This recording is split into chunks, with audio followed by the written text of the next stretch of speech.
Welcome to Side Hustle Ideas. I am Bill, the company's expert. Thank you for joining me today. This is the weekly live stream where we talk about entrepreneurship. So side hustles, starting a small business, startups, that kind of thing, that whole world. This is a viable option for a lot of people rather than simply being an employee for your whole life. There's a couple of alternatives to that, unbeknownst to a lot of people. And this is one of them. So this is where we talk about that stuff. There's a lot of people that are into this kind of thing, not only because it just adds on another income stream or revenue stream to your life, but it can be also a way of fulfilling some kind of creative outlet for you. So I think it's a really magical, wonderful kind of thing. And that's why I try my best to expose people to this. If you have an ambition to do this kind of thing, you are awesome. And I fully encourage you in that, with the caveat that, don't take any extraordinary risks, right? It's not worth betting your entire life on, but it can be something that's really, really cool. So that's where we talk about it. This is the forum for everything. So this is primarily a live Q&A. So if you're seeing my beautiful face, as always, you should be able to see some kind of chat box somewhere in the vicinity of my face. And if you are a subscriber to my channel for any amount of time, you should be able to get in there and let me know what you're wondering about or what you may even be struggling with. And I will do my best to help you out. That's the whole point. So the title of today's episode is How to Build and Execute a Business Plan, Get Amazing Results. And this is episode number 90 of Side Hustle Ideas. So if you are joining us today for the first time, we've been doing 89 of these before. So yeah, it's a thing that's been going on for a while. Before we get started, as always, a shout out to my members, my YouTube channel members. Membership has its privileges. My Patreons, my super thanks donors, and of course to you, my participants. And I mean you especially. Thank you for being here. Get in the chat if you like to ask me anything, and we will get into it. Just to start us off, because I have no structure to this, and as you can tell, I'm not exactly the most prepared person in the world, but that's never stopped me before, and I suspect it's never going to. Let's start off with something totally unrelated, because everyone loves that. The movie quote of the day. Let's see if you guys can recognize this. If anyone can recognize this, let me know in the chat. The line is, "Evil, your evil is my good. I am Sutek the Destroyer. Where I tread, I leave nothing but dust and darkness. I find that good." If you can name me what show or movie that's from, let me know in the chat. You get bonus points if you can.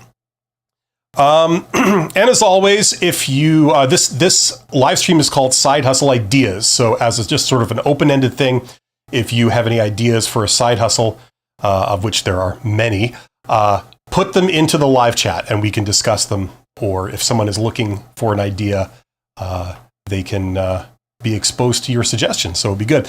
Okay, let's get on with this. So, as I said earlier, the title of this is about business plans. How to build and execute a business plan.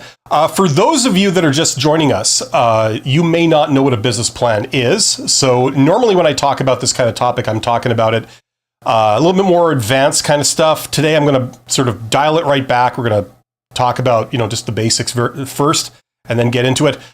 For some reason, business plans are a very hot topic whenever you talk about entrepreneurship. I'm not sure exactly why, because really in this day and age, the stuff that the default things that you think of when doing a business plan or dealing with one are really kind of not the approach that certainly I recommend most people take. I've seen a lot of people fail because they come straight from the world of employment. As I smack my microphone around. Here we go. Does this microphone make me look fat? Don't answer that. They come from the world of like being an employee, and they, a lot of sort of bureaucratic tendencies, a lot of organizational tendencies. And so they might feel very comfortable with the idea of like, we've now got to create a plan, a very formal plan. You've got to write it up in a certain format. It has to include certain things. And I think a lot of people take comfort in that because what they end up doing, this is what I've observed for many, many entrepreneurs and would-be startup founders and things, is they sort of do nothing but write a very detailed plan. And the problem is that if you're just starting out, it's hard to know what to do and what steps you're going to need to take to achieve it if you haven't started yet. You haven't actually gone out and tried anything or got some information. That's the challenge of this, right? So unless you have like a long and glorious track record of starting businesses and, leading them to success, it's very hard to say like, okay, step 1 is this, step 2 is that, step 3 is this for something you've never done. That's the challenge. And I don't see a lot of people bringing up this issue when they give advice, but when, you actually do this stuff, it's so blindingly obvious. It's usually the thing that stops people dead in their tracks. JFGFGVH says, do you work now in a company? I don't work in a company, no. Or I just make videos on YouTube? I do YouTube. I do it part-time. I'm a management consultant. And one of the reasons why these are so kind of slapdash and homespun is because I'm doing this sort of on the side for fun. So that's the deal. Okay, hopefully that answers your question. Now, let's get back to this. So if you've never encountered a business plan before, there was a traditional format for these things. I don't know how this arose or where it dates back to. My impression was that it started back in the days when banks would fund, startup activity. We don't really have that anymore. We have like special financial services that are kind of set up either as branches of the government or a special class of investment that really deals with that now. But for some reason, we inherited the business plan format. That's the thing that you can probably find on the internet. It starts with an executive summary, and then it has like about 12 different sections in it. Okay. So if you've ever done any research into this, you could probably see that. Let's go through it. Here. Okay. I'm just going to see if I can share my screen here. Okay, here we go. I'm going to share that. Oh, Emmy is here. Says hi. Actually, Emmy says hi. I think that's like that means ouch or something in Mexican, doesn't it? Glad to have made it. Well, glad to have you, Emmy. Thank you for being here. And if you have any questions about this kind of stuff, feel free to ask them in the chat. I will do my best to help you out. Okay, here, let's see. I think I can share this with you. I just did a sort of chat GPT thing very, very quickly, so I'd have something to show you. Okay, let's get rid of this. Okay, right. So business plan. I just typed in the name of the episode today. Okay, and this is what it came up with. So here's the format. So executive summary, the approximate format, by the way. Okay, market analysis usually is the next thing. Business model, that's not standard, but marketing and sales strategy is definitely a factor. Operations plan, that's definitely a factor. Financial plan, that's definitely a key component of this. There were a couple other things. Appendix. Okay, so, there's no universal kind of standard thing, but this has a lot of the hallmarks of the standard traditional format of a business plan. It really doesn't matter because I don't recommend that you start out by creating this in great detail. That's kind of the message I'm trying to convey. The best way to start either a side hustle or if you're doing like a full small business or anything like that is to just jump in and do it with some guidelines. One of the guidelines is that you're not going to be spending any real money on this. And It Was Real is here, says hello. So hello to It Was Real. Now, a lot of would-be business owners and founders and people like that start small businesses and do side hustles, a lot of those people are introverts. And let me tell you, number one, I feel a certain kinship with you because I myself am a technical introvert. I have a degree in engineering and I started out in operations and all that kind of thing, right? So I believe I understand where you're coming from in a general sense. And introverts are some fantastic people. First of all, if you are an introvert, absolutely no shame in that. Some of the, not some, but almost every single inventor, a person who has made incredible discoveries either in science or engineering or any other field throughout history, almost to a person, they've been introverts. Because introverts are awesome. These are people that, obsess about something and have the patience and the desire to really focus on something to an unhealthy degree, something that a normal person wouldn't do. But then again, normal people don't end up making the history books, do they? So introverts are those types of people, and they can do incredible things when they apply all that focus and that dedication to something and that passion for something weird. That's what makes life a bit interesting. So if you're a person like that, you're awesome. Okay. Now, there's a flip side to this that I've noticed in my career, and that is that extroverts, okay, they kind of lack some of the amazing things that make introverts awesome.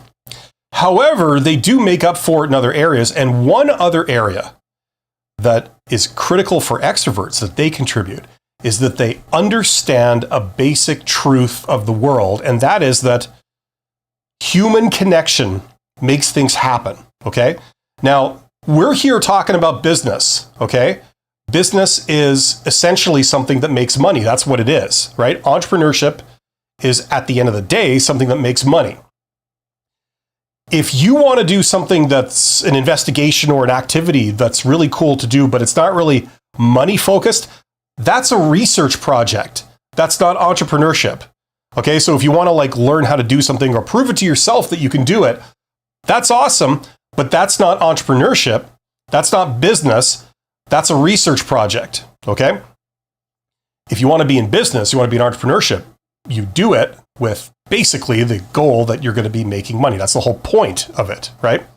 Okay. Now there's other goals too, but that's the central goal, okay? It's hard to say you're in business when all you've done is spent money and don't really give any thought to selling anything. You know what I mean? So extroverts realize that even in the world of business, okay, things happen because you are connected to people. At the very least, if you are in business, you will be connected to customers.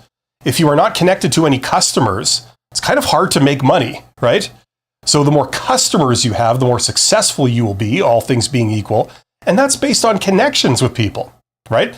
Now, it doesn't stop there. There's all kinds of connections. Knowing what to do, knowing what opportunities are around you, knowing what resources you have at your beck and call to draw upon. Those are all based on connections, right? You see other things, you talk to other people, you hear about stuff, you become aware of a thing, right? It's all based on connections. So extroverts, to their credit, generally, they get this, right? Introverts, they have incredible amounts of skills in other areas, but their weakness can be that they don't fully appreciate this. They think they can succeed without ever having to worry about connections to other people or spend any time on it or even respect the idea. So that's the blind spot, okay? So the way I recommend that people start a business, okay, or start a business idea, when you're thinking about the business plan, right, all these things that we talked about here, okay, like things like the marketing side of it, the sales side of it, right, the finance, okay, you can probably do operations. You can probably figure that out by yourself. But there's a lot of things in operations even that require connections to other people and other things, right? Having an awareness of what's around you. The financial side of things, depending on what type of business you have, right? Okay, so it's having that awareness and being focused on connections. So the way I would recommend you start this is that you jump in, don't spend a ton of money, and start making connections. For example, if you want to do a business that involves music, hang out at the music store, that kind of thing. See what people do, see what the store owner thinks, ask them questions, see what the customers think, see what the salespeople think. That's kind of the way to start and get your way into that. Okay, Emmy says, will you give us, for example, how you became an entrepreneur or consultant? Currently questioning what my next move should be. Okay, I appreciate that. I'm not here to talk all about myself. That's not really, nor is it particularly relevant to what we're talking about here. Like, we're talking about how to do a business plan and how you would get a business off the ground and stuff like that. The problem with entrepreneurship is that people come into it with all kind, like they're in every possible industry. They've got every type of idea, right? So giving one example of how you would do something in one industry, that'll help you possibly in that industry, but it won't help you across the board, generally speaking. That's usually how that works.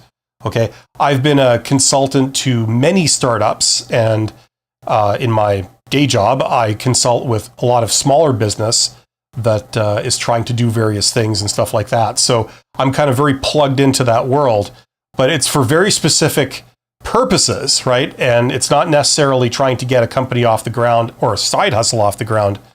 It's not what I do. So I'm not going to use myself as an example of like what to do or something.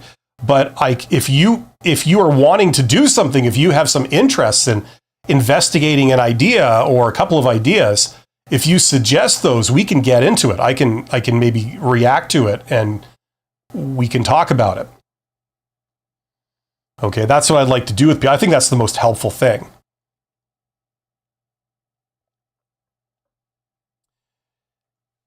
And where I am right now, we're having an absolute heat wave, by the way. What I thought was interesting is that we've got a heat wave for like a couple of days, right? So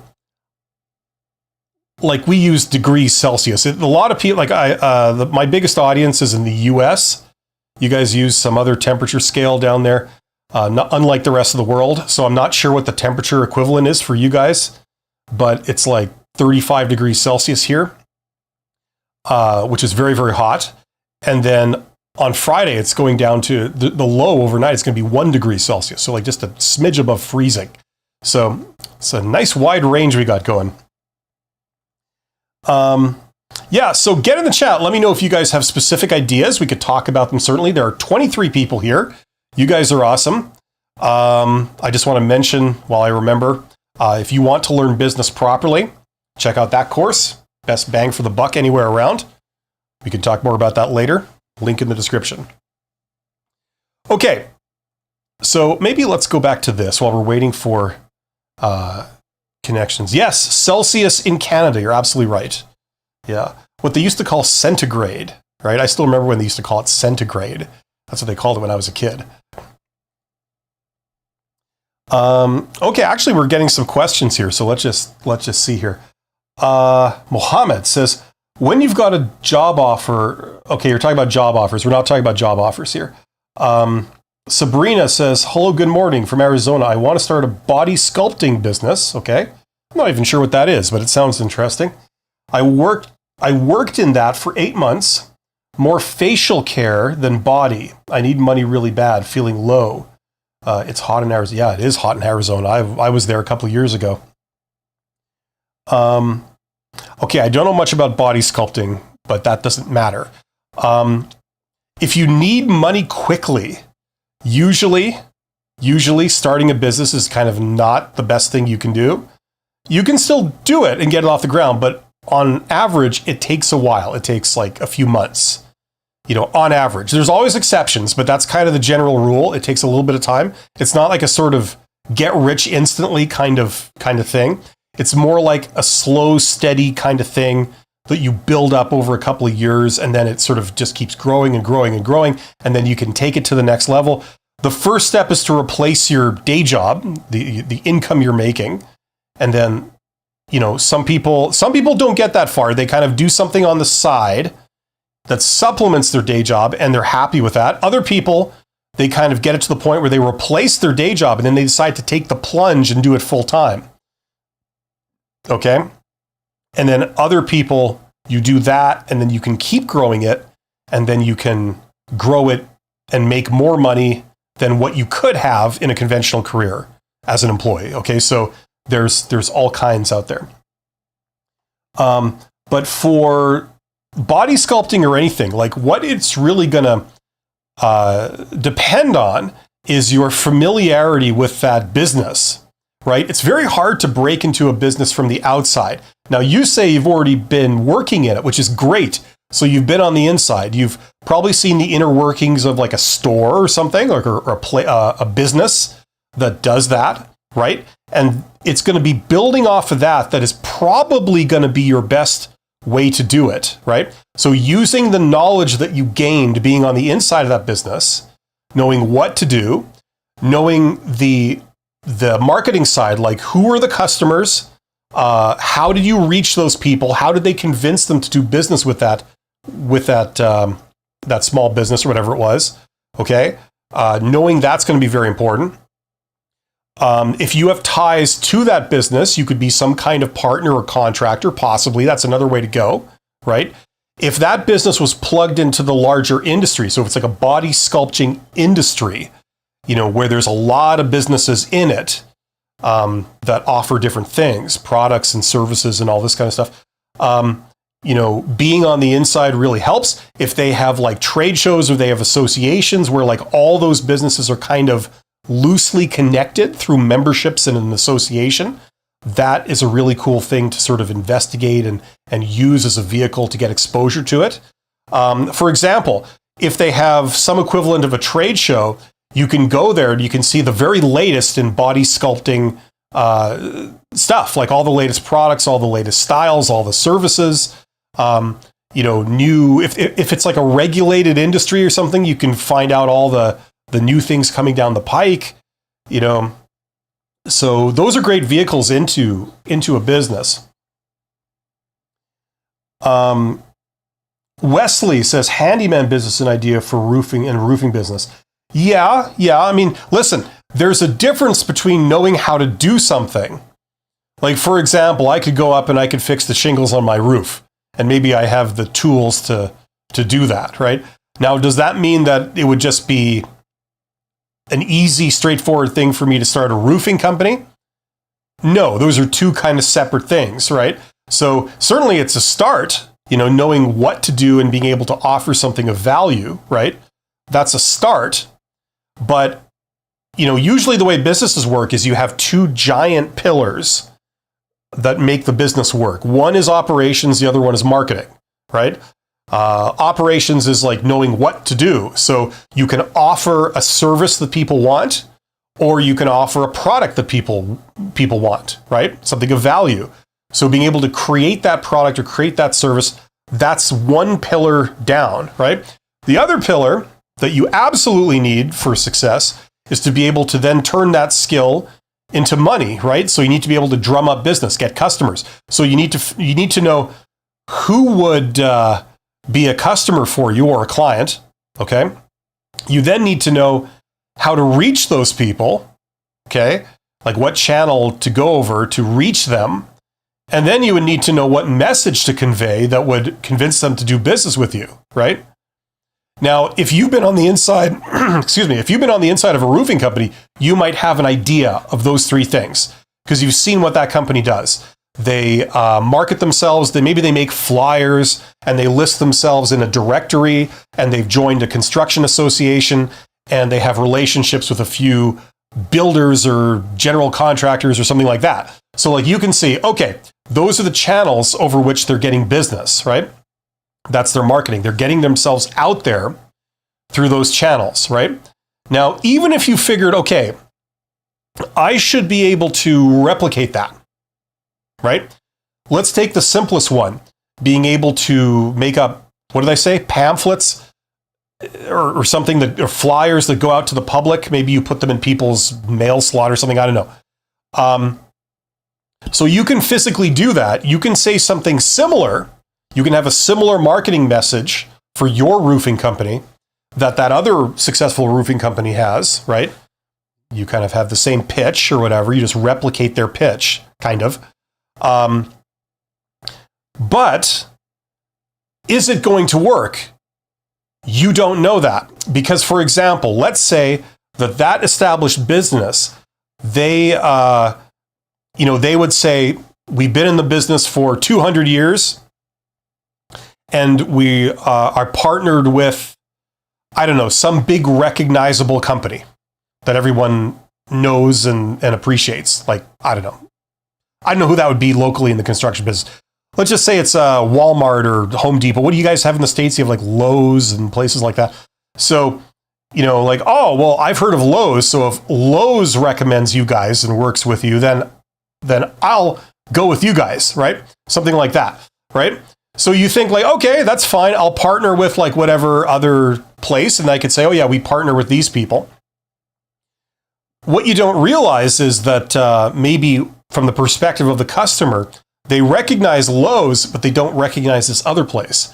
So you thought they did, but they don't. So therefore, you replicate the same marketing message. You go to the same people. You say something very similar, and you do it over the same channel.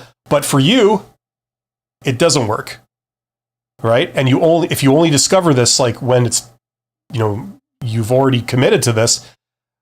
Now you don't know what to do. That could be a real problem. So that's why you've got to validate all these things first before you actually do it. So it's the process of validation that I recommend that everybody starts with. And that's where you jump in to the industry and start making connections with people and try to really understand what's going on. So if you had talked to a lot of the customers from that original roofing company and asked them like, why did you go with these people, whatever. And they would say, well, I'm not familiar with what they do. I've never heard of them before. And all the stuff that they're talking about, I don't really understand what that is, but I know about Lowe's, and I know that Lowe's is kind of the go-to place for construction, at least in their mind. That's what they say. So if Lowe's recommends it or they work with these people, then I'm sold. They must be an above board company that's not going to screw you over and is going to do a good job. That's what the customer says. Like, it may not be accurate, but that's what they say. That's their perception. Now, if you learned that at the outset, you would know, okay, if I can't put Lowe's on there, then it might be risky. So I'm going to have to evaluate if my alternative plan will work. I'm going to have to go and get some research done and ask people what they think about that. That kind of stuff, right? This is the grunt work you would do in advance before you take the plunge. So hopefully that makes sense. Sous-marin nucléaire. So a nuclear submarine says, hi from France. From France. Vive la France. That kind of thing. How can you effectively turn your employee skills into something you can freelance? I was thinking about some data analytics and BI consulting, like business intelligence. I guess that could mean other things too. Well, the obvious thing is whatever you do for your job, the simplest form of that would be to do that, but as a contractor, right? I've seen that before, where, like, for example, they might have like worked their way up from worker to supervisor to manager, okay? And as a manager, they sort of have some arrangement with their boss where they've sort of quit their job and they're no longer working for the company anymore, but they are officially an independent contractor.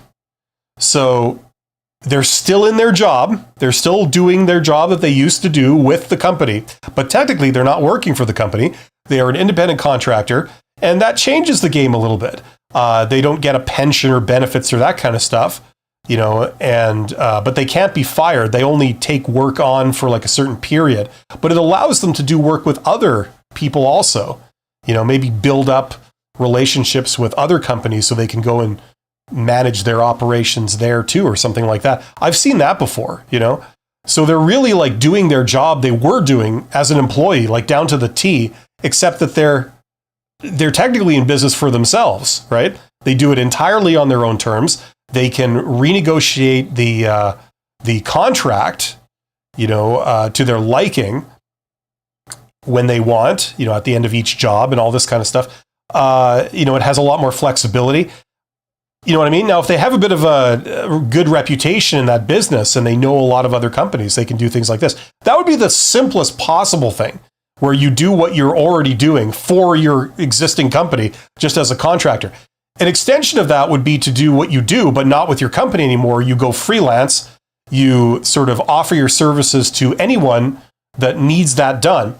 Like, for example, accountants do that kind of thing in things like tax season, where like they're fully certified accountants, right?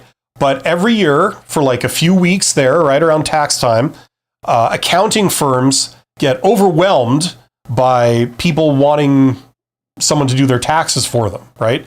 So just for a few weeks, you get this big peak workload, and the accounting companies are not going to hire permanent employees for that. They're going to try and find some kind of temporary employees that can come in for that. So that's like a good way to start. If you're somebody who is like, I don't know, you're like a stay-at-home mom, or you're, taking care of a family member or whatever, or for whatever reason, maybe you're going back to school, whatever it is, you can sort of start out, get your feet wet with freelancing by doing stuff like that, where people hire you on for like a peak time of the year. Christmas, I think, for a lot of places is like that too, at least in the West, where they celebrate it. You know what I mean? So those are like the simplest forms of it, right? And then what you can do is you can then sort of take it and spin it into a full-time business where it's not based on working for your old employer or doing like peak season temporary stuff, but you actually compete with larger companies. And the way to get into that usually is you take advantage of the fact that you were on the inside of that business while you were an employee, right? Like that's a common thing that people do. Like, for example, if you want to get into the world of consulting or something, if you've already worked for a big consulting company, that really helps. If you were on the inside of it, you made some relationships with like the clients that would hire that consulting company, so they know you. So then if you decide, okay, I want to go freelance, I'm going to quit my job and I'm going to do this same work as an independent, self-contained single person business.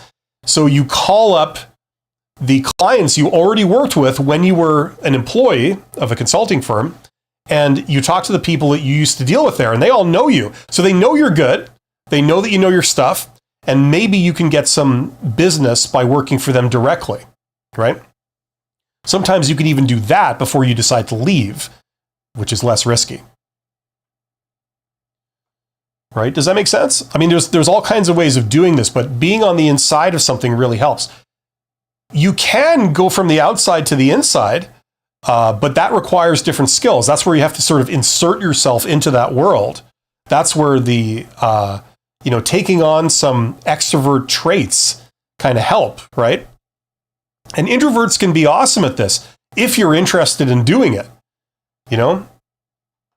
If you're passionate about learning that stuff, and you don't mind talking to people that are in the industry that, say you do body sculpting, they do body sculpting. They've run a body sculpting business that's been quite successful for many years.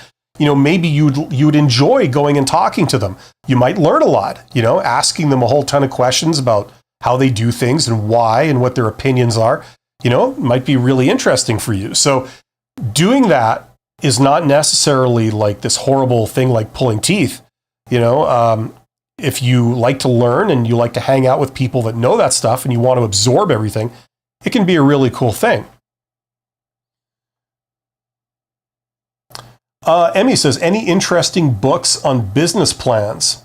No, because business plans are like, just a tiny subset of business. Like, for example, in my course there, you're learning all the areas of business, just like you would in an MBA program. So, a tiny little, like, for example, when we were talking about the different sections, right? For example, the financial element of a business plan, right? Well, you would learn finance for that. And you would like read a book on finance.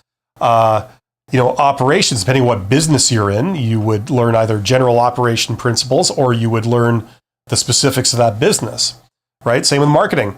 Marketing is probably going to be the most in-demand knowledge for somebody wanting to do their own business, because most people, especially introverts, you probably have a thing that you can do in terms of operations. You can create a product or a service that has some value. Other people would presumably want it, right?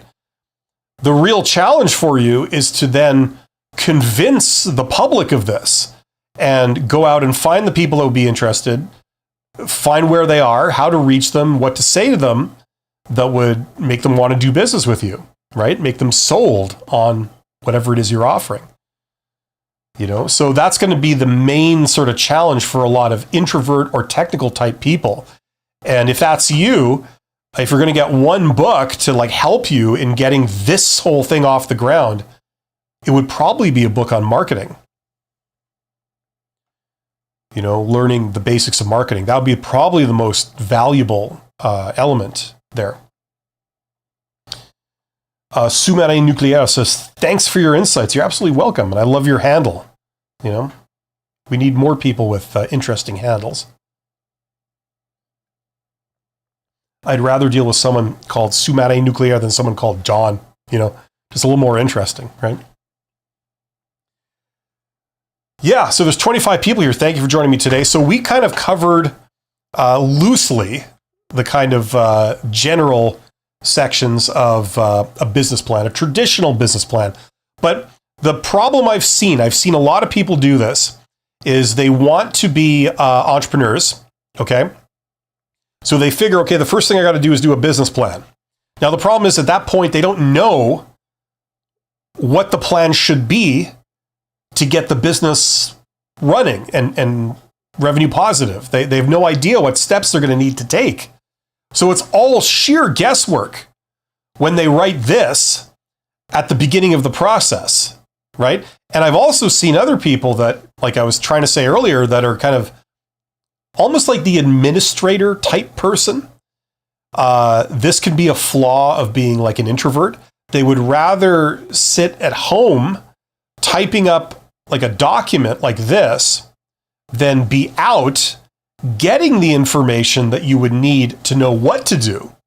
So observing how that business works, talking to people in the business, all the different players, understanding how everything fits together, being able to spot opportunities, being able to create relationships so different people that, like this person is a supplier, this person is a buyer, this person is a regulator. If I got any questions about, legal stuff I got to do, I talk to them. This is like a group where I have access to a lot of the customers, the people that are already buying this stuff from other businesses. Those are the customers I want to attract, right? So getting to understand who they are and how they think, what their perceptions are, what their preconceived notions are, what they're paying attention to, what they value, what they don't value, that would be pretty damn important to know, right? You know what I mean? So it's going out there and finding all this stuff out that's going to be the building blocks of success, right? So business plans are good. If you know all that stuff, you could sort of create a sort of plan. And traditionally, the purpose of the plan, the business plan, was that you would then submit it to go get some kind of financing. Now, for a lot of small businesses, what I recommend is you don't get financing. Instead of coming up with a plan where you need $100,000 to get it off the ground and then you just hope it works, right? Chances are it won't. Not on the first attempt. You come up with a plan that takes $10 to make it work. See if you can get 10 sales in advance. And that costs you $10 to do. If you can achieve that, then you're on your way. Then it shows potential, right? You know how, like, and I keep saying this, how you go to a store, like Amazon, right? Amazon. You want to buy something off Amazon. What do? You pay up front. And then they say, okay, well, we'll send it to you. So you should receive the product or service or whatever it is in 2 weeks or, whatever it is, right? You pay up front and then I send it to you, right? Now, it's that model that I recommend for a lot of people trying to do side hustles and things. If you're trying to do a proof of concept, see if you can go out and make, like, say, 5 sales. Okay, you could do it entirely on the internet with social networking and things like that, or you could do it entirely in the real world, like face to face, right? Brick and mortar. But see if you can get 5 sales. And you don't have to produce anything. You don't have to have the product or service there for the person. They buy it and they pay for it up front. and then you produce it for them if it's a product, right? Now, that's a great way of doing it because they give you the money up front. So you have your capital. If you're producing a product, it costs you money to produce it, right? What can you make? Can you sell something that you could then make if somebody paid you and there was a demand for it, right? That's kind of a really cool situation to have. So think of something like that. Can you turn the whole roofing thing or the body sculpting thing into some kind of product or service that you could provide if someone paid you in advance and there was demand for it? They said, I want one. Here's my cash. Can you now deliver it? Right? So what could you deliver where, you would be able to do it if there was demand and you got cash up front and you would still be able to make a profit? You sold it for an intelligent price where, your costs were less than the selling price. So, you make a profit, right? And it's not that this is super valuable in itself, is that it's a proof of concept. It shows you that, okay, I can deliver something, I can make a profit at it, and there's demand for it. I can convince people to do business with me, and I can connect with the people who would want it. So it's proving all those separate steps in a row, right? So that's why I recommend going this way. Now, after you've done that, right, then you would have the information to sort of write it all down intelligently, but it's almost pointless at this point because you're not going to use this for anything. Do you need a ton of financing to get it off the ground? No. This might be a good way of documenting what you've done, but it doesn't really serve that much of a purpose afterwards. If you're going to scale up your business, you still wouldn't need this at this stage. You know what I mean? You'd have to build up your business first and then, apply for some kind of financing from some source to try and ramp it up or whatever. But that comes later. So you still kind of come back to not needing this document. Okay, where do we leave off here? Solomon Mohammed says, thank you, sir, for your insight. Okay, you're absolutely welcome, Solomon Mohammed. Carmiego says, thank you as always for your videos, Bill. Thank you for explaining in detail as always. It helps clear the picture of what's going on. Well, I'm glad that's helping, Carmiego. Let me know if you have any questions. Jose says, thank you. No way, Jose says, thank you for all the knowledge that you teach us as always. I appreciate that. You're absolutely welcome. That's what I'm here for. And that's gracious of you to say that. Solomon says, I would like to ask for an advice. I built an AI-based system that detect counterfeit products and forged documents. I'm in Dubai, not able to raise funds. Any advice? Okay, well, the first thing is, so you've sort of done the operation side. That's great. That's like a typical introverted entrepreneur, okay? That's great. You created the thing of value. Now you've got a problem because you want to try and sell it, right? Now you have to try and find people that would want this thing. They would see the value in it. They have a need for it, or they have a want for it. Can you find those people? First of all, do those people exist? Can you find them? Then, can you connect with them? Then, can you convince them to do business with you? Those are kind of the three sort of steps you got to take, right? So that's where you would need some of the stuff I referred to earlier, where you almost need extroverted traits. You have to sort of make connections with people, okay? So, my question to you would be, how did you get into this? Did you work as an employee in this business? In which case you were inside of that business at some point, right? So you might have connections to a previous employer or something, and your former coworkers and all that kind of thing. Maybe in the course of your job, did you connect with anybody else external to your employer that maybe were the customers or other people in that business? You know what I mean? It's a matter of sort of building that up, seeing what they're doing. If they're a business to business type operation, then, you're kind of going to look at their customer list. You might know who they do business with. Maybe you want to approach those people, right? If they're a business to consumer, they're just going to the public, you might have an idea of how they're doing it, what their marketing message is, how they're reaching people, and what their value proposition is, like what they're saying that convinces a customer to say, yes, I want to buy that, right? You know, it could be like seeing an ad where they say, this is the price and this is what you get, and this is the company, and they recognize the brand of the company or something. Or it's just price, or it's some other thing that they're communicating that's convincing people, I should get that, and I should pay that price for it, right? So like, it's like figuring out all that kind of stuff, right? And then trying to do your version of it. You know, depending on your situation, the easiest possible, or not the easiest, but the most basic possible form of that is to go on some kind of social networking, right? Into some group or community where those types of customers might congregate together, right?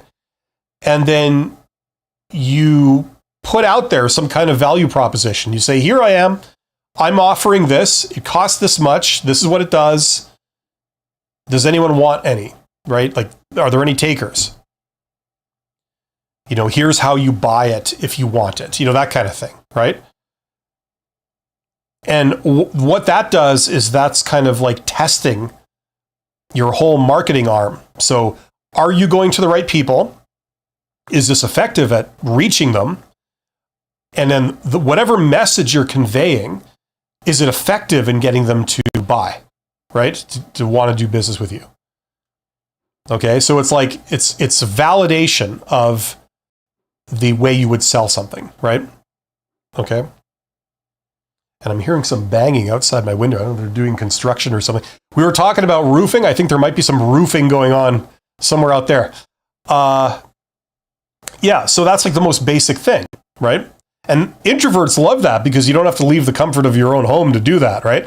But it's a way of sort of getting raw data on like how you could maybe sell this.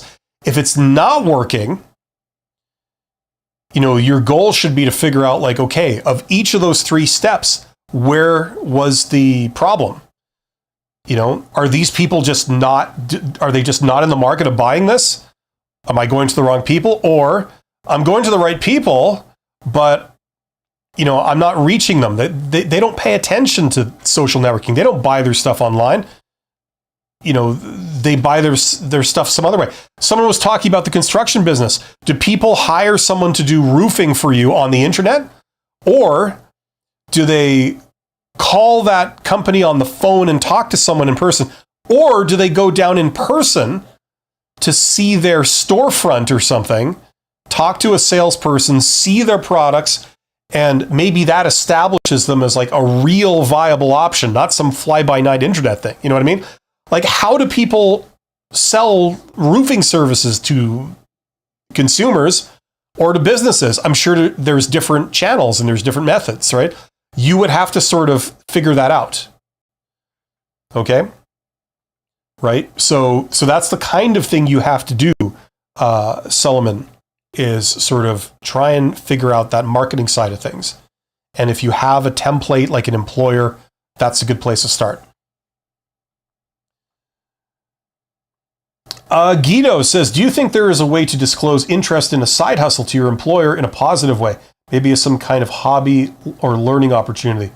I wouldn't say no. I wouldn't say it's impossible, but you really need to be careful because the way it's usually going to go, okay, is that the employer will see it as a threat. They'll see it as like, okay, it's not a good thing. This is a bad thing. You are now no longer interested in being an employee for us. Instead, you got your own thing going. And if you had to choose between working here for us or doing your own thing, you're probably going to choose your own thing. Who wouldn't, right? You work for yourself. You don't have to report to anyone. And then you get to do the thing that you choose to do, right? So the employer is always going to lose when it's a competition between an employee doing their own thing or working for the employer. And they know this, right? What it signals is that, oh, you're doing your own thing, but your own thing is not really working out. It's not really, making you money right now to live on. So that's why you're still working here. The moment that your side project, your side hustle does make enough money that you can live on, you'll probably quit this job and do that, right? So rather than wait around for you to quit your job suddenly on us and we're left in the lurch, maybe we should get ahead of this process, be proactive, and let you go and replace you with an employee that is loyal to us. And this is all they want to do, is work for us, right? That's the problem. So, I don't know. It seems to me like the only way you could do that successfully and not have it backfire is if you were very close to your boss, like as people, And so if you said to them something like, listen, trust me, this is not competition for this job. I'm not just going to up and quit one day. You don't have to worry about that. I'm going to be here for a long time. This is just something I'm doing on the side that, it's in no way is it any kind of competition for my work here. Something like that. Like maybe if you're super close to your boss, maybe they would believe you. I'm not sure. Right? But they're not going to see it like as a learning opportunity. They're not going to see it as a hobby. Those are all good things for you. But from their perspective, it's not good for them. The more you learn about having an alternative to working for them, that's not a good thing from their perspective. Does that make sense, Guido? Prime says, how do you get started when you want to build a startup and you have a demo? Well, if you have a demo, then presumably you've already started, right? Were you here from the beginning of this live stream? Because I kind of sort of already talked about that. I kind of talked about what I recommend of how you start, right? So maybe go back and listen to that. I don't want to just repeat everything I said in the last 20 minutes. Okay, if you have a demo, that means that you have an idea of what you want to do, but a demo is kind of, it's sort of like, it's not worthless, but it doesn't really mean anything in the grand scheme. The only thing that you can do that will mean something is making a sale, because that's the only thing that will give evidence that you can make sales. You know what I'm saying? Like, if you offer something and you show it off to people, here's a demonstration of what I can do, right? Or like a product or a service or whatever, Now you get people's like sort of compliments. They say, wow, look at that. Isn't that neat? Kind of thing. Yeah, that's really cool. I'd buy it, right? How do you know that's actually true? They're going to put their money where their mouth is. You don't. The only evidence that they're actually going to buy it is if you say, well, it's for sale. Now, I'm taking orders. Can I put you down for one? It costs this much. You have to pay up front, Now, if people are serious, then they say, okay, sure, I'll take 2. It's how much? Okay, here you go. Here's some cash, or whatever. Here's the transaction, right? That's proof that you can sell it. Anything short of that is not proof you can sell it, right? So that's the problem. So if you spend a lot of money on making a demo, that's risk, okay? What I recommend, and I've talked about already this live stream, is basically you pre-sell it. So instead of making a demo, instead you pre-sell it. You say, this is what I have. Now, if you want one, here's how you buy it, and then I send it to you. Okay. Now, if you can't convince anyone that they should buy it, maybe that's a sign you shouldn't proceed and spend a lot of money creating something that it could turn out you can't sell it, even with a demo, right? It's very risky to proceed. Instead, maybe go back to the drawing board, tweak what you're offering, tweak how you're trying to pitch it until you stumble upon the right formula where you offer it and you start to get sales, right? Then you proceed creating that thing, right? It's also a lot easier because you have money coming in to finance making a few units of this product or whatever. You know what I mean? Or if it's a service, that finances you renting or buying tools, whatever. You know what I mean? You've got the startup capital in place generated by pre-sales. and you've got the evidence that this is going to work because you've already sold several units, right? So that's how I'd recommend you proceed. It doesn't mean that you can't succeed if you have a demo. That's not what I'm saying. It's just that it's more risky. The more money you spend before there's any hard evidence that you can actually make a sale, the more risky it is.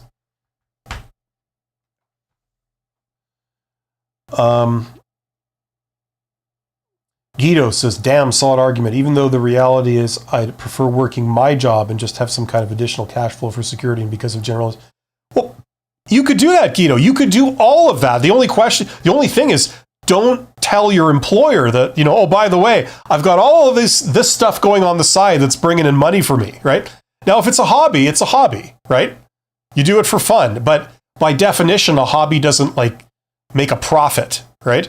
If it's making a profit, you could regard it as a hobby, but it's actually a business. You know what I mean? So if you got a hobby, obviously that's great. You could do it.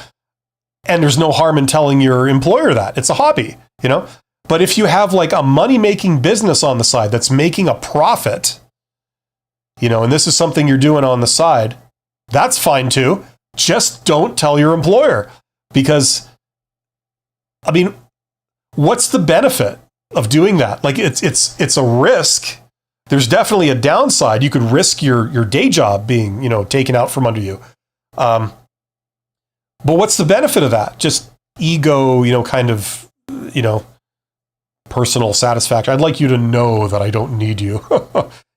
That kind, you know what I mean? What's the reason why you would do that?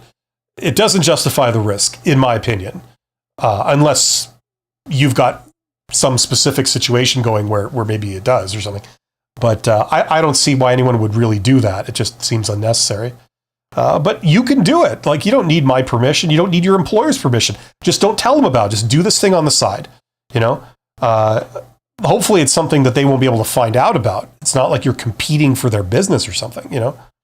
They go to a work site and they see you there doing work for the same customer, on your own. They didn't approve it. It's outside of the company. Unless it's a weird situation like that. I don't see why you would disclose it. Do what's right for you, Guido. Minimize the risk to your day job, kind of compartmentalize these things, pursue the thing on the side to see if it goes anywhere. If it's really taken off, that's great. Do it. And if you do get to that point where you could quit your day job if that's what you want, and do this full time, you have that option,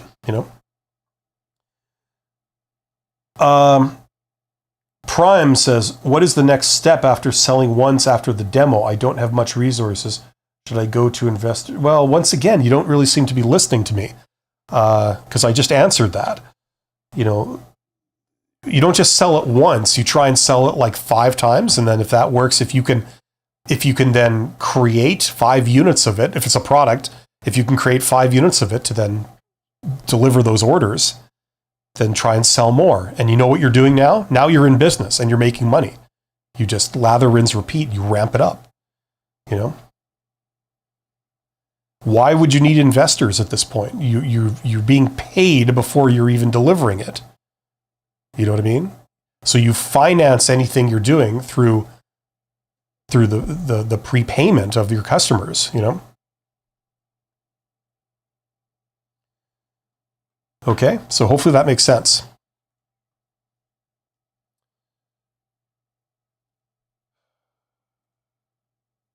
Okay, and Bob's your uncle. Okay, Prime says it's a complex software system. So what does that mean? Are you trying to tell me that even though you've got a demo, you don't have the resources to fully develop the product? Is that what you're saying? Because it's complex. It's going to require a lot more resources than you have. Well, in that case, first of all, then you can't really have a proper demo, right? If that's what you're saying, then you can't have a proper demo because it might be a mock-up or something, but it's not exactly a demonstration.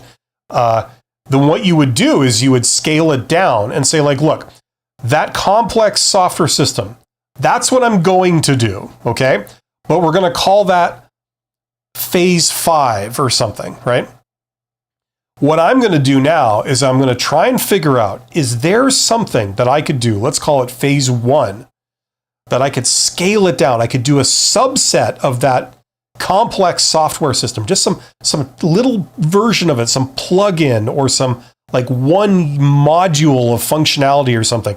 Can I start with that? Is that something I could create? If people pay me money up front and they said, I want this and I want you to install it by next week, is there something that's small enough that I could like create and sell and people would want, right? That's what I'm going to do. The analogy I've used before to describe that would be like a restaurant. Let's say your plan is to build a restaurant, to run your own restaurant. You have your own signature food, right? Like instead of a Big Mac or a Whopper or, whatever, you have your signature food, but you've got this brick and mortar building. It's an eat-in establishment with a nice atmosphere, and you have waiters and kitchen staff and all. That's what you want, right? But in order to sort of jump from zero to having that would cost you $500,000 to set that up, right? So you figure, okay, what could I do now that like I could do on my own that's within my means that I could still sell and have money coming in? Maybe you figure, okay, let's start with the food, okay? I don't need a building. I don't need any employees.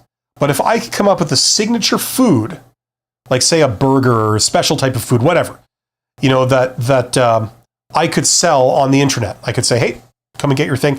Maybe I could do a thing where I go to events and I give out free samples, right?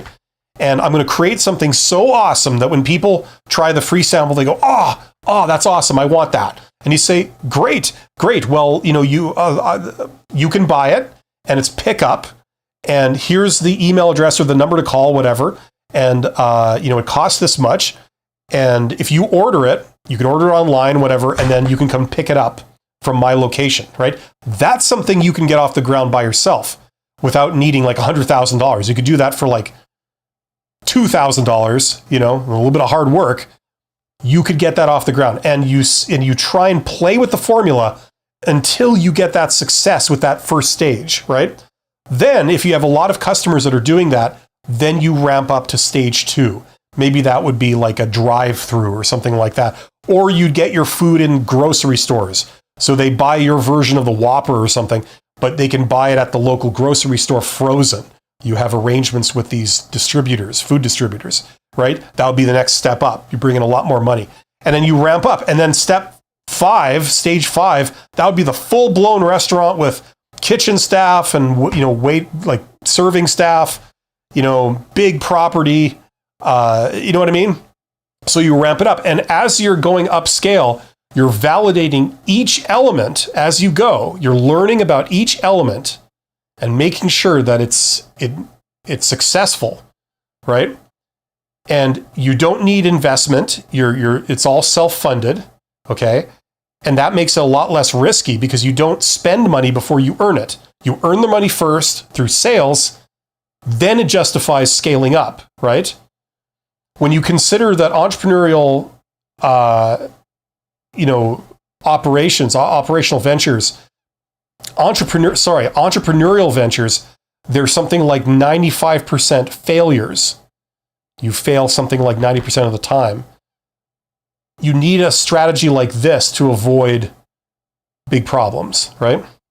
So if you have questions about this kind of thing, learn all you can about this, because now, like, I'm sure you know the technical side of what you're doing down. You probably know the software development side down. That's no longer the challenge. Now you're trying to create something that people will pay for. Completely different problem. What I'm sure you have is something that people should want, right? But that's different from having something that people do want. Okay, you have to try and make sure you have something that people do want, and they see it and they buy it.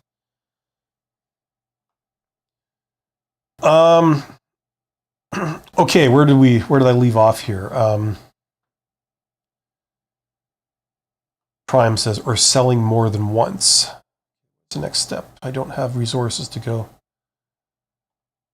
Yeah. You start out selling it a handful of times and then you keep going. Guido says, it's a contractual obligation to disclose side hustles. Otherwise, I wouldn't lose a night's sleep over it. I would like to stay as anonymous as possible. I question that. I'm sure an employer would love you to tell them everything you're doing. That way, they can treat you like a slave. That way, they can cover their butt. They can fire you before you have a chance to leave. That's what they want, right? What happens if you don't disclose it and they don't find out about it? Tell me that. By the way, I don't think it's the law of the land that you have to do this. What you decide to do for yourself, none of their business. You know what I mean? So remember, just because somebody writes it down and says you have to do this, doesn't mean you have to do it, right? They're not God, nor are they the law. You know what I'm saying? And if you're thinking oh, well, that means that then they could fire me at any moment, right? I got news for you. They can already fire you at any moment, right? So I would think long and hard about anyone who's telling you that and what your situation is, okay? It's like an employer saying, it's a contractual obligation that we know about every bank account you have. They can write that in there, right? Sure, they can, yeah. And I'm sure some people will voluntarily tell them that and hand over that information. Do they have the right to it? Has it ever been enforced in a court of law? Have these guys ever won? Have they taken an employee to court and won with that issue? Look into it. I suspect not. Prime says, yes, that was my question on how to start small and progress up to fully developed phase 5. Also, I have a lot of competition from startups that have investment from third parties like investors. Great. That's great. Let them take all that money and lose it all and fail. You'll be the winner because you didn't do that. Just having an investment, having money up front is not success. You see, you have to earn money. That's how business works. You have to earn money through sales. If somebody borrows money and then spends that money to buy themselves fancy offices and fancy business cards and hire a bunch of employees doing God knows what, and have a big fancy sign outside their building, they patent what they're doing, even though they haven't sold a single thing yet. If they want to go ahead and I've seen it many times before. People just love to spend money, and that gives them the illusion that they're in business. They're not in business because it's only a matter of time before they then fail spectacularly because they've never made a single sale. You know what I mean? So that's dangerous. I'm just saying, it's dangerous to equate borrowing money with actually being in business. You're not actually in business if you haven't made any sales, right? And if you're not profitable, you could even argue that you're arguably not in business. You could argue it's a hobby. What do you call it when, you spend more money on doing a thing than you actually make? That's called a hobby, right? I worked for some companies, big companies, that essentially were hobbies, or huge divisions of that company were hobbies. They employed thousands upon thousands of people in a hobby because they didn't make a profit. And if you live in your own little world and, all you see is you in a fancy office with, all kinds of employees at your beck and call and stuff, you may fool yourself into thinking that, I'm a success when you're not, right? If you were just by yourself in your basement, you would be more of a success than those people are. They also have investors that are demanding results and they're expecting results. And if they can't deliver, they got that added pressure, right?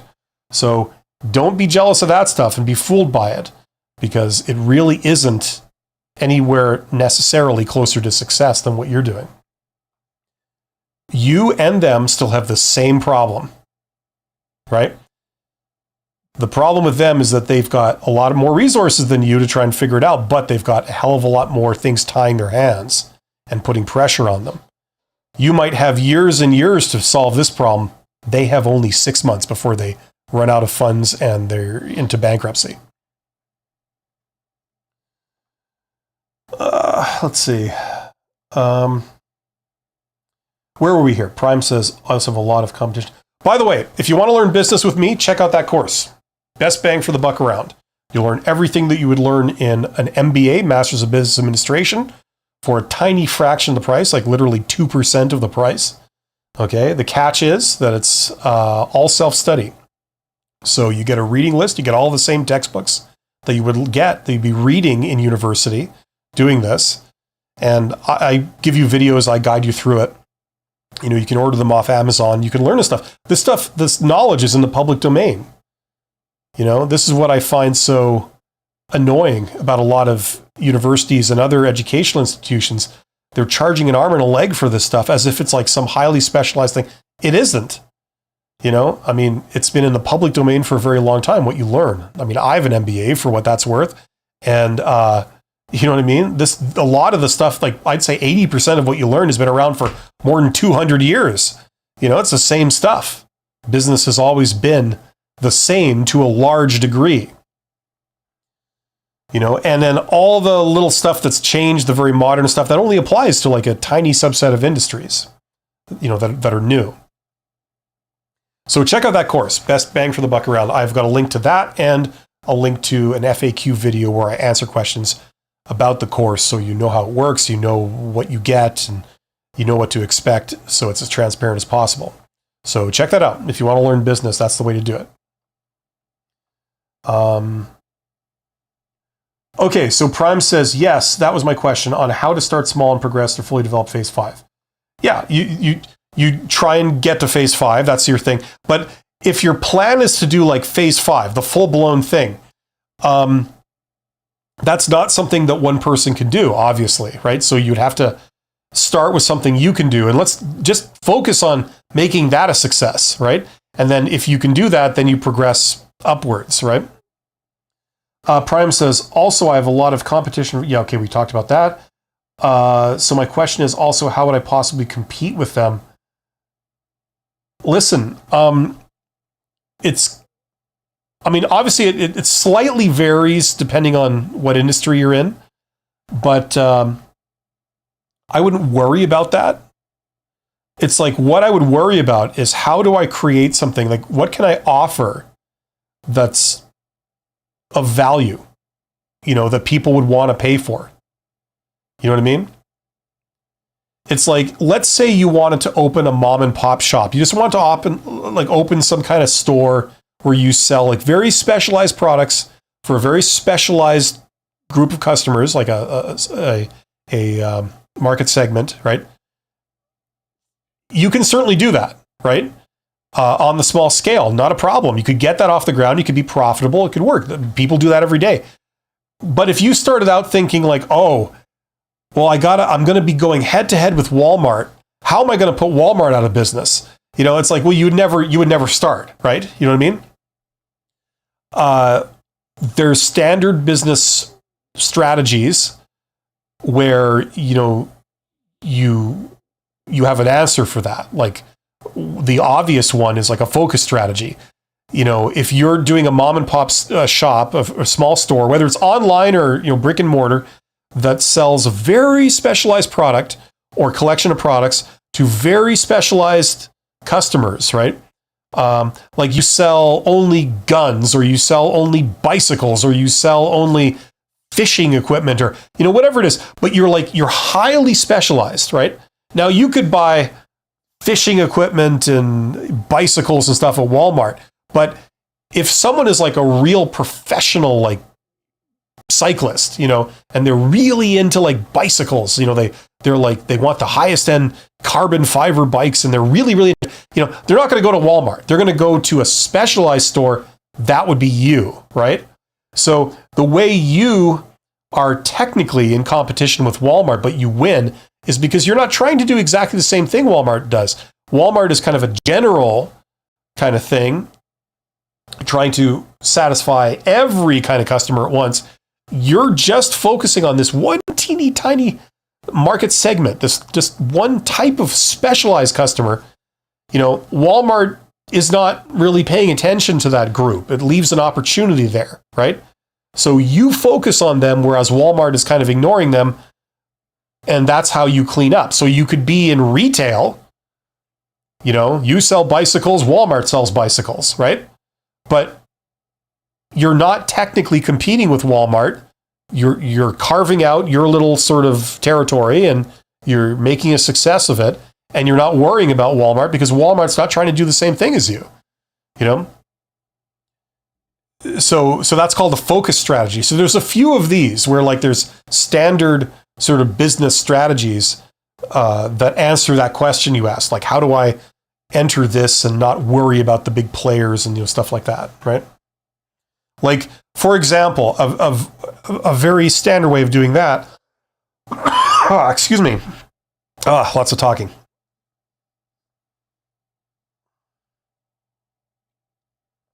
Always have 2 drinks at the ready because you just never know. A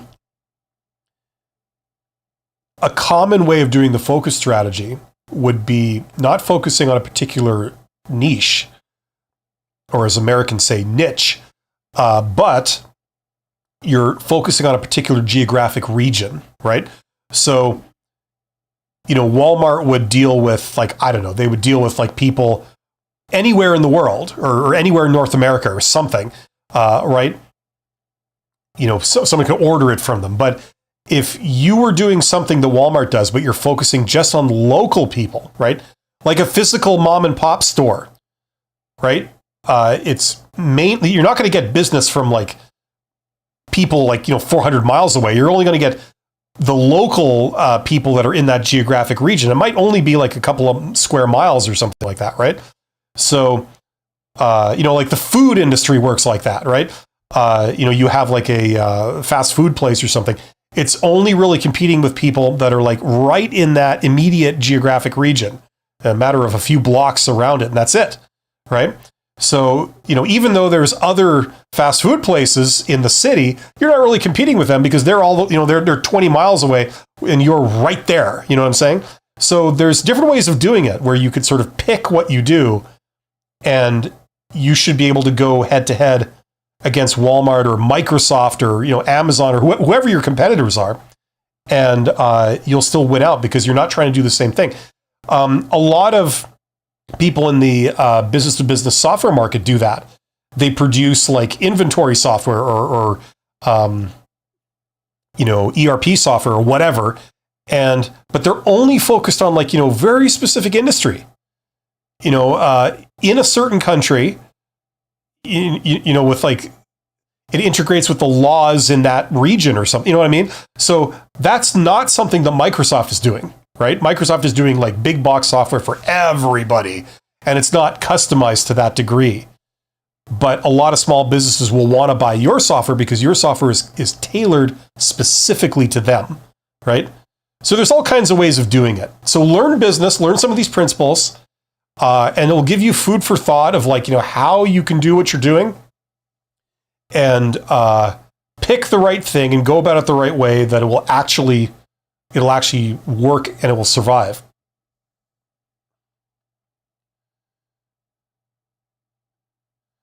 Okay, where was I here? This has kind of moved since I looked at it last. Let's see, a lot of competition. Slick Joe. Do you have to do a kind of thing like this as you say your name? Like kind of the wave. Hi, on finding a narrow niche in order to uncover problems that niche has, how would you approach cold calling said businesses and obtain information from owners? Any framework? I wouldn't cold call. That's not how I would do that. I mean, listen, maybe in your business, in your industry or whatever, maybe that's like the standard way people do things. I'm not sure, but I wouldn't do cold calling. I would learn how to network properly, and I would just do a lot more promising things. So, I mean, how to network, that's not something I can explain in 2 minutes. That's for anybody who's interested, that's in that course. That's like an entire course on basically that. That's in the context of getting a job, but it's like identical to how you would do this, to make sales, right? Whether you're looking for a job or you're trying to sell yourself as an employee, or you're trying to sell a product or service as, as a company, it's exactly the same in principle. You know what I'm saying? I would reach out to companies in a very targeted thing. I would do it through things like LinkedIn. I would try and set up like an informational interview in the beginning. I would do it that way, you know, and try to get information because that's what you want. Like, you've never, like, you don't, like, think of when you get spam emails, right? You get an email from a person you don't know. That's the first step, right? It's a person you don't know. Then, are they asking you about you? No. They don't know they don't seem to know anything about you, right? And you don't know them. But then they're talking to you all about them. They're like, here, I'm going to try and get you to do this. Go buy this thing that I have. You know, I don't know you. I don't know what your needs are, but I'm sure you could use my thing. So go buy it. This is where you buy it. You know, now, does that work for you? Does that, like, do you respond to the spam email and you say, oh, that's, you know, that's very interesting. You know, I'll take 2, right? Is that the reaction that elicits from you?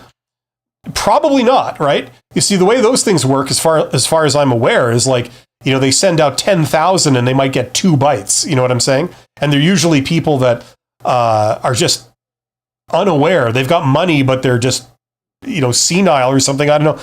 I mean, you know what I mean? It's well known that those are the margins or the ratios of success are extremely small. You know, you have to send out 100,000 emails and you get like 5 sales or whatever it is, you know, something like that. So that is not practical, nor is it a great idea if you care about having a good reputation in a little, you know, community, a little group. Whether it's a geographic region or it's like a community of, like, you know, people in that industry in your region, something like that. You know, you don't want to be the people that spammed everybody. You know, it's just not a very effective way of, like, you know, building relationships with people, because that's what you have to do. You have to build a relationship. They have to have heard of you. They have to understand what it is you do. They then have to understand that, oh, that's something I could use, right? It's not always an automatic connection, right? There's a company that does roofing. Great. I've heard of them, but I haven't made the connection that I should hire them to do something for me. As far as I know, my roof is okay. You know what I mean? Like it's not automatic, right? So then they would have to trust you enough where they know who you are, they know you provide a thing, they recognize that they need that thing, but a lot of times they're not going to buy from you because they don't really trust you. They don't know anyone who's done business with you before. You're very new. You know,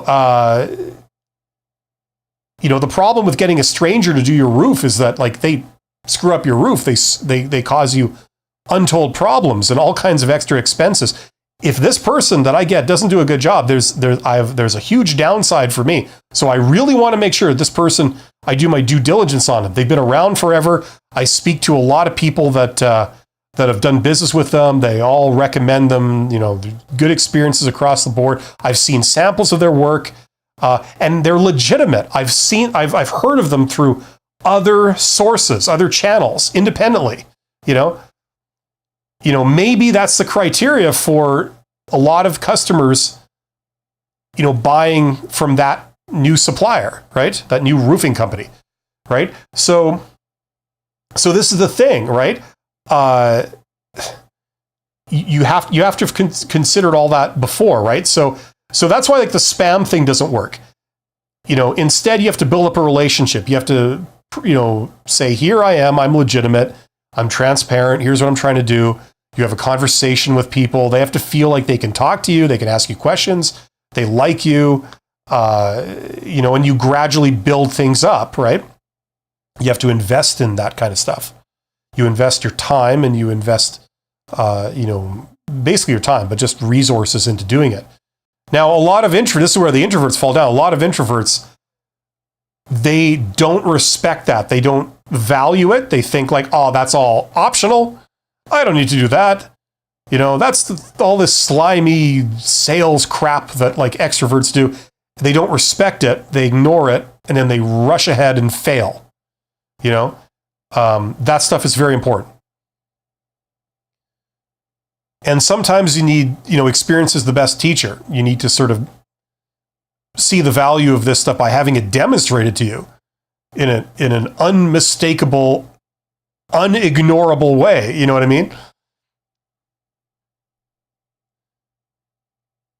You know, sometimes you don't need to do that. Sometimes you could just do it online, right? You could, if it's a cheaper, smaller product, it's not like the roof of your house. That's like a much bigger, high dollar thing, much more risk to the customer, right? But if it's just like, oh, this costs $50 and, you know, I use it in the garden, it's made of plastic, you know, it looks fine. I'll give it a try, you know, for $50, whatever. Looks kind of cool. We'll try it out. You know, then maybe you can convince people online, like, here, take a chance on this. It looks pretty cool, you know. People will figure, well, for $50, you know, I don't need to know them. I don't need to have heard of them. Sure, you know, whatever, right? It really varies. But the thing is, like, not to go on forever or anything about this, but if this is the thing about software, if it's like something like ERP software, okay, that's the software that runs an entire business's computer systems.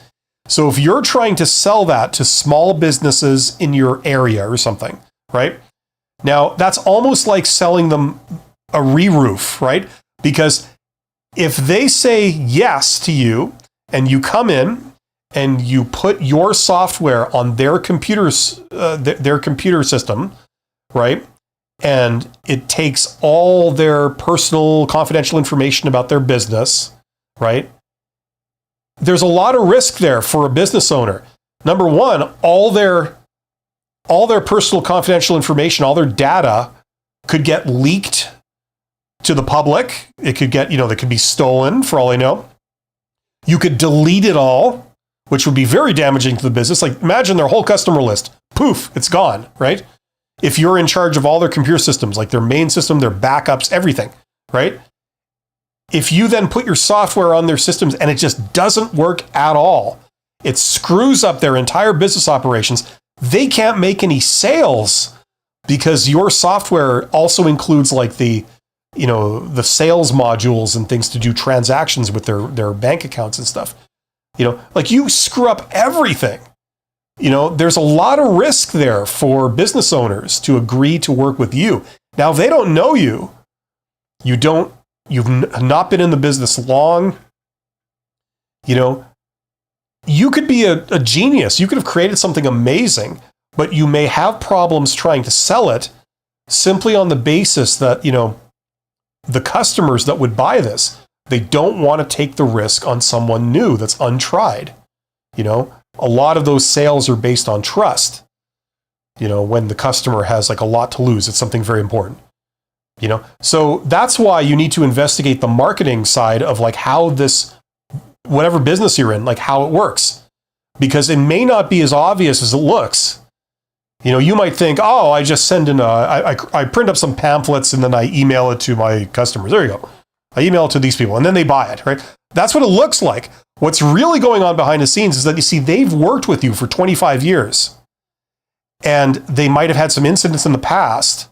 First, they started small and they gradually ramped up and trusted you more and more.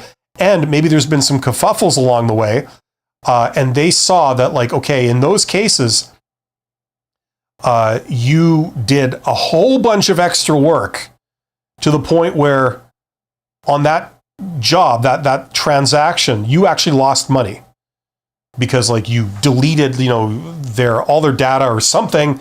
You screwed up their business really bad, but then you had to do a whole bunch of extra work to, like, fix everything for them.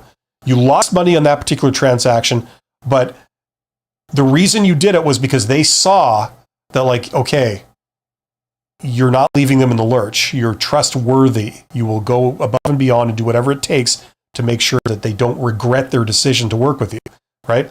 So all of that was in the past. And what you see is the end result of that is like, oh, you just send them the pamphlet of your services and they just buy it. So it looks deceptively simple. And you try it yourself and you realize it doesn't work because you haven't built up that trust, right? You don't have that history of working with them where they've decided, like, you're a good contractor for that. You have earned our loyalty, you know, and that we will trust you with things that could screw up our business and be very detrimental to us, right? So, like, this is why you have to investigate stuff depending on what business you're in.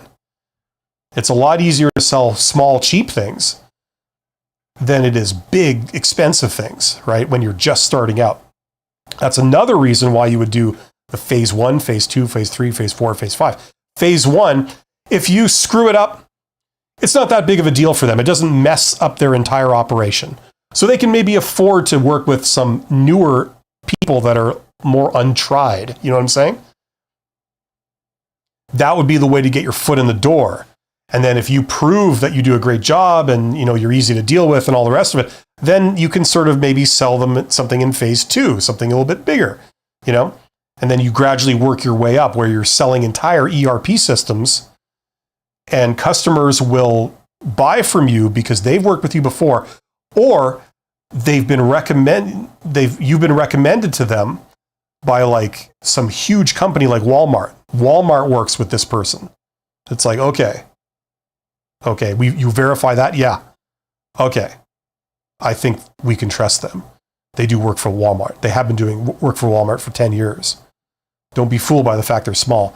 That kind of thing. Okay, so like these are all factors involved. So the sales stuff, the market, the networking stuff, it's very important. You have the technical chops. You created a product. Great. People should want it. But you find that you can't sell it. It's because of this kind of stuff. That's why this stuff is important. If it's not nearly as technically challenging as creating software systems or whatever, you know what I mean? But it's still important. And you ignore it at your peril. You risk putting all this effort into creating something that then you can't sell. And you find that out only after a year of developing something, right? Wouldn't it be great if you could do this work here with the sales and the marketing and the networking? If you could do that first, get all that in place, then when you see that it's got there's evidence that it's going to work and you can make money and you can make sales and you've proven it, then you start doing all this stuff. You know what I mean? That would be the ideal way of doing it. Okay, I've got to wind this down a little bit, but I'm going to finish these questions here. Let's see where they leave off. Okay, did I do this one? So I did Slick Joe, right? Because I did the wave. You don't forget something like that. Guido says, by the way, love your live streams. Hope you get the viewership skyrockets. Yeah, there's not that much demand for entrepreneurial stuff on YouTube. That's what I noticed. I kind of wish there was, but there isn't. But thank you. I prefer the smallish community for interaction. Yeah. That makes sense. Prime says, should we start off with social media videos to try to go viral and drive traffic from there after we validated our small startup idea, or to have a website online? I don't know. I mean, you would have to investigate both of those. There is no one answer that works for everybody.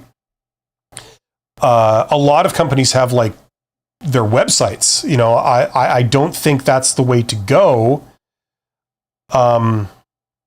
Because the problem you have is anybody can throw up a website. How do you drive traffic to the website? That's the big question, right?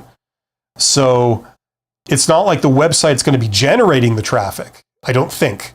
I mean, I'm not an expert in that kind of stuff. I had an IT company something like 25 years ago. I've been out of that world for a very long time. So I don't know. But, things like YouTube that I'm talking to you over, or Facebook or, these kind of things. It's the advantage is that if you know what you're doing, you can get it to drive traffic to you, right? But then again, you have to then learn what to do, and it's not something that you can figure out overnight, at least not for me. I didn't figure that out overnight, certainly.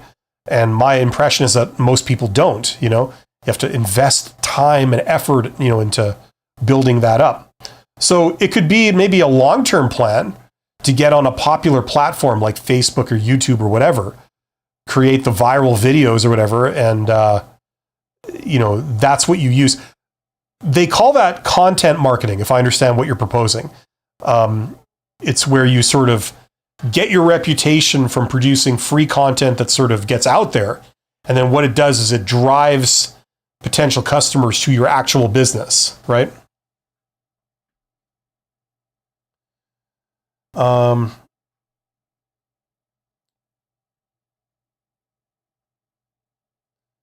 Annie 2385, when do you normally go live? Well, you can see my schedule. Like if you go to my YouTube channel, I've got 6 live streams this week, which is a typical week. And you can see when they all are. So just do that and it's all right there. But it's normally sort of around this time, maybe a bit earlier in the day, Monday to Friday, like Monday, Wednesday, Friday. But I talk about a couple of different topics. That's the thing. That's why there's different live streams, because I'm live, but I break it up into different streams because I'm talking about different things. Today we're talking about entrepreneurship. In half an hour, I've got a live stream where I'm collaborating with another YouTuber and we're talking about job search, so that's why I break it up. Okay, I'm going to answer Prime here, and then I got to wind this down. Prime says, also, what do you think about meme jacking? A lot of companies post silly videos on their social media profiles to go viral. A few told me it's only good if you are already a big fish. I don't like that idea as like a general concept. It only works if you're a big fish. That sounds like a kiss off. I mean, maybe that might be true of some things. I don't know. But if someone told me that, if I said, how do I do this thing that kind of other people are doing? And someone told me, well, you can only really do it if you're a big fish, I'd call BS on that. I'd say well, that just sounds like you're either trying to keep me out or you don't know. And you're trying to hide that fact by saying something that sounds like very wise and learned, but really you don't know. I've encountered that many times in my career where a lot of people will tell you, it can't be done. And then there's been a couple of times where I've questioned that. I said, why can't it be done? And then you discover that these people telling you that, they've never done it themselves. So they're just repeating it that they heard from someone else. They've got no critical thinking skills. They just heard, you have to be this if you want to do that. So without really knowing anything about it themselves, because they've never done that themselves, they then repeat it as if it's advice, as if it's a fact. And it's not fact, it's crap. And I've gone ahead and I've shown that no, that's absolute crap. Anyone can do that if you know how. And if you apply yourself at learning how, eventually you can make it happen. There's been a couple of times in my career and in my life where I've been told that, and I've disproven things like that. If you have something of genuine value to offer, okay, and people recognize that value, you're basically unstoppable, okay? That's what it amounts to. So no one can tell you, it's not going to work. You know what I mean? I'm not even sure what meme jacking is. I have no idea. It's something to do with memes. I'm not a young guy. I'm old, so I'm not down with the latest stuff. So that's what I have to say. Anyway, listen, thanks to everybody who participated and who tuned in. There's 23 of you guys here. Thank you for being here. I wish you all the luck in the world. Check out my course. That course, if you want to learn business, you want to do it with me for a tiny fraction of the price, and you want to get the same effect as taking a master's degree in university, check out that course. Best bang for the buck around. It's been a very popular course. I've also created a video, like I said earlier, where it's like an FAQ video where I answer questions all about how the course works, what you get, what you can expect, what it will do for you, all that kind of stuff. So you can check that out. I do that for all my courses to try and make them as transparent as possible. But there's links in the description box below this live stream, to check that out. So there you go. I will be back next week at the same time with another edition of Side Hustle Ideas, where we're going to talk entrepreneurship. I will be back in about 20 minutes on this channel with a collaborative live stream where we talk about job search. Okay, so I will see you guys soon. Absolute best of luck. Take care.